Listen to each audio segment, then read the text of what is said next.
बच्चों कुछ स्टूडेंट्स को कन्फ्यूजन होती है डबल फर्टिलाइजेशन में। स्पेशली 10th क्लास के बच्चों ने मुझसे पूछा कि सर इसमें कन्फ्यूजन है। 12th क्लास के बच्चों को भी कन्फ्यूजन हो सकती है। कन्फ्यूजन होना कोई बुरी बात नहीं है, अगर जो बच्चा पढ़ेगा उससे को कन्फ्यूजन होगी और जो पढ़ेगा नहीं तो उसे तो कन्फ्यूजन भी नहीं होगी। तो कन्फ्यूजन होना कोई बहुत वैसी बात नहीं है। तो अगर है किसी को तो समझ लो क्या होता है। ये पॉलन ट्यूब है, ये पॉलन ट्यूब आ रही है, इसमें बेटा 2 मेल गैमीट है। यहाँ पर ये आपका एम्ब्रियो सैक है। एम्ब्रियो सैक में कितनी सेल होती हैं? 7 सेल्स होती हैं और 8 न्यूक्लियस होते हैं।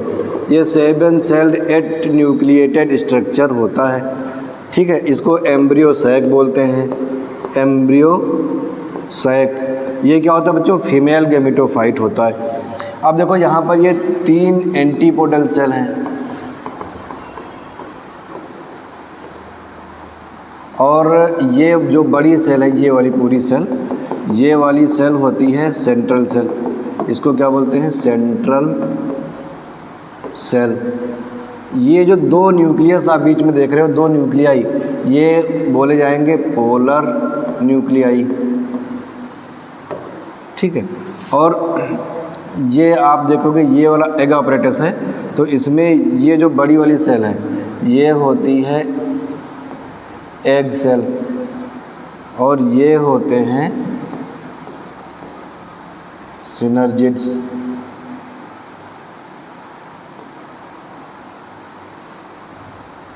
सिनर्जिड्स ये हेल्पिंग सेल्स होते हैं। इन दोनों को मिला के बोलते हैं एग apparatus।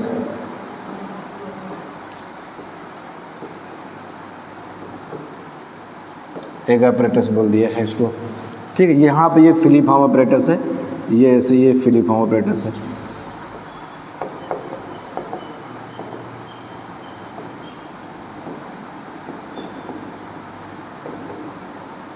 देखो होता क्या है, ये पॉलन ट्यूब जाती है तो ये फिलीफॉर्म apparatus को इंटर करने में हेल्प करता है, यहीं से इंटर करती है। और सिनर्जिड्स बहुत सारा केमिकल रिलीज करती है।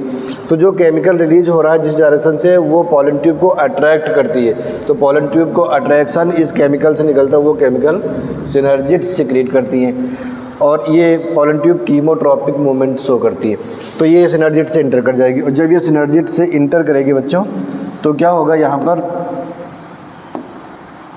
ये सिनर्जिड्स डीजनरेट हो जाती है। कैसे? क्योंकि ये बहुत सारा केमिकल रिलीज करती है, इसलिए जैसे जैसे केमिकल रिलीज करती जाएगी धीरे धीरे ये डीजनरेट होती जाएगी। तो ये तो हो गई है डीजनरेट, ठीक है।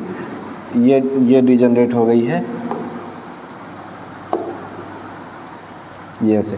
अब ये जो पॉलन ट्यूब इसके अंदर आई है तो इसके अंदर जो भी कुछ है वो यहाँ पर अपना यहाँ पे सब पूरा रिलीज कर देती है। तो इसके पास होंगे 2 मेल गैमीट। अब ये देखो 2 मेल गैमीट है, ये वाले, ये 2 मेल गैमीट यहाँ आ गए। ये एक मेल गैमीट आ गया और ये एक मेल गैमीट, दोनों मेल गैमीट आ गए, दोनों में एक न्यूक्लियस है।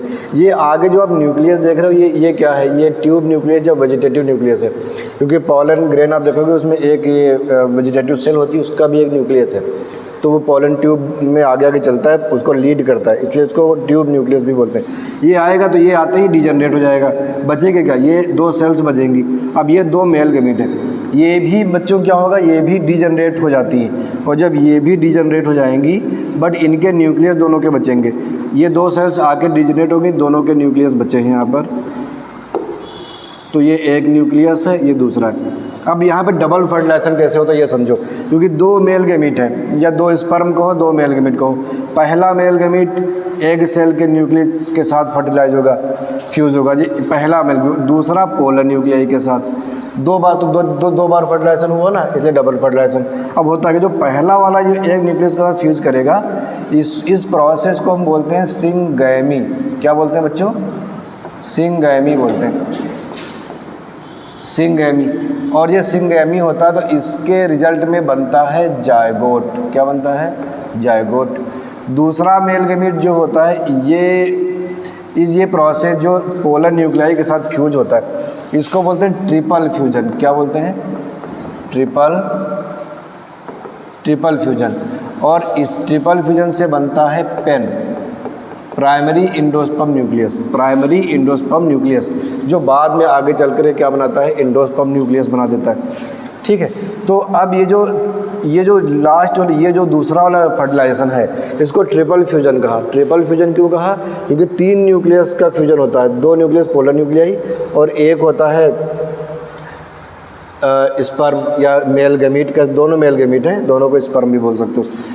Eight the time of fertilisation ये दोनों पोलर न्यूक्लियाई आपस में फ्यूज होकर के एक हो जाते हैं, तो ये डिप्लॉयड हो जाएंगे और ये एक और है, क्योंकि तो 3 न्यूक्लियस फ्यूज हो रहे हैं, इसलिए पेन जो होगा उसकी प्लॉयडी हो जाएगी 3n। कितनी हो जाएगी बच्चों?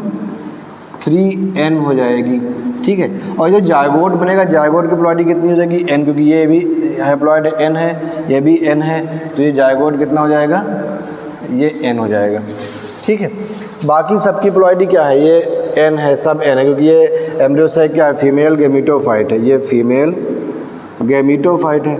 और गैमीटोफाइट है इसलिए इसमें सभी जितने न्यूक्लियस सभी n है, 2n नहीं है, क्योंकि स्पोरोफाइट में 2n होता है क्योंकि ये मियोसिस होने के बाद बना, या तो आप लोगों ने पढ़ा ही होगा। बट यहाँ पे फोकस करो, यहाँ पर डबल फर्टिलाइजेशन को क्यों बोलते हैं?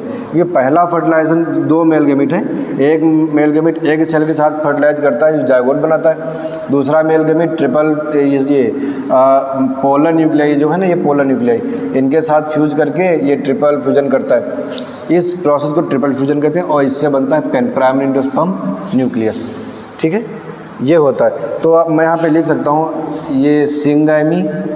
सिंगैमी कौन सा है?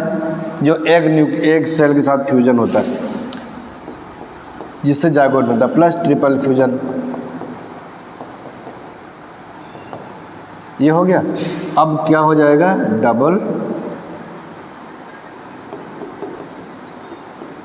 डबल फर्टिलाइजेशन, ये होता है आपका डबल फर्टिलाइजेशन।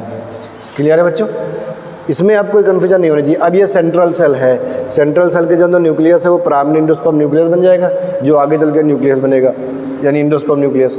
सेंट्रल सेल क्या बन जाएगी? सेंट्रल सेल आपका इंडोस्पर्म बन जाती है, इंडोस्पर्म। ये फर्टिलाइजेशन जब कंप्लीट हो जाएगा उसके बाद जायगोट आगे चल के क्या बनेगा बच्चों? एम्ब्रियो बन जाएगा। जायगोट क्या बन जाएगा? एम्ब्रियो बन जाएगा। सिनर्जी डिजेनरेट हो जाती है, ये जो एंटीपोडल सेल्स हैं ये भी क्या हो जाएंगी? ये भी डिजेनरेट हो जाएंगी, ठीक है। तो ये हुआ डबल फर्टिलाइजेशन। क्लियर है बच्चों? Thank you.